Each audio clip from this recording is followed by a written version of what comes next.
ياه! واحد بقى له كتير ما صوّرش قدّام الموبايل في التليفون، والله اشتقنا. مساء الخير، بمناسبة رمضان الكريم عندي ليكم خبرين حلوين.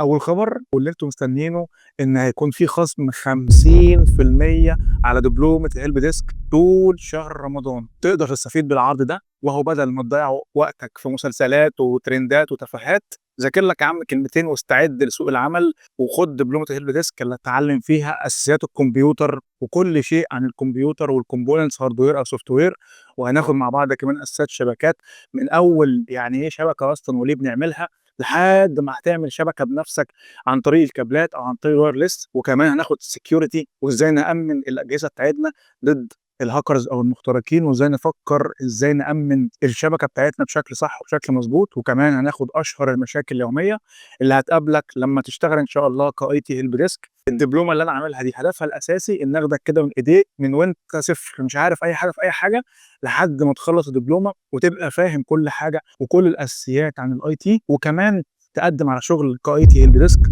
وتشتغل إن شاء الله في أحسن الشركات. الدبلومة فيديوهات مسجلة بالكامل تقدر تشوفها براحتك في أي وقت، متاحة معاك لمدة سنة كاملة. أنا لو منك أستفيد بالعرض وآخد خصم 50% طول شهر رمضان. لو عايز تعرف كل التفاصيل وإزاي تشترك في الدبلومة ابعت لي على الواتساب على الرقم الجميل ده. الخبر التاني الحلو وده حلو بالنسبة لي مش هيبقى حلو بالنسبة لكم، إن شاء الله أنا مش هانزّل أي فيديو طول شهر رمضان، عشان ما أكونش سبب ولو بسيط إن أنا أشتِّت عقل وفكر البني آدم المسلم، واخلّيه يركّز أكتر في العبادات، في إنه يتقرّب لربنا بالصيام وبقراءة القرآن وبالأذكار وبكل الحاجات الجميلة دي. وكل سنة وأنتم طيبين، أشوفكم على خير، سلام عليكم.